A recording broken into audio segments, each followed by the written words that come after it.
tueur en série rôde dans ma ville. Les victimes sont toutes des jeunes adolescents. Tous ont été violemment poignardés et viennent de mon ancien collège. La police n'a pas été en mesure d'identifier un suspect en particulier. Les délinquants sexuels dans la zone ont été mis sous surveillance policière et ont subi des interrogatoires, mais tous ont été disculpés.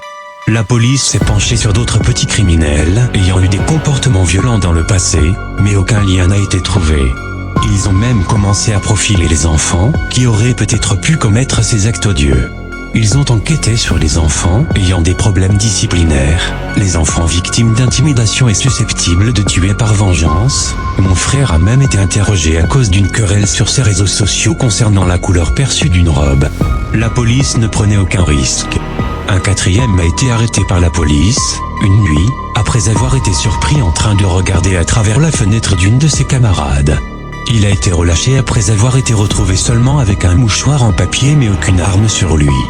La ville était horrifiée, la police était mystifiée et il n'y avait pratiquement aucune preuve physique laissée sur chaque scène de crime.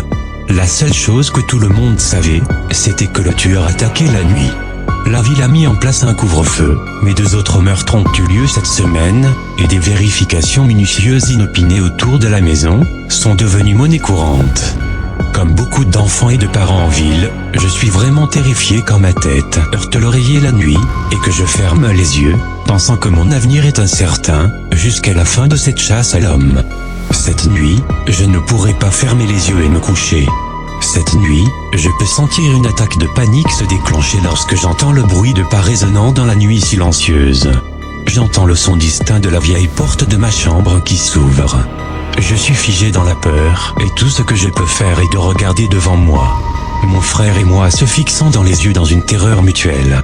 Car cette nuit-là, il y a eu un autre meurtre.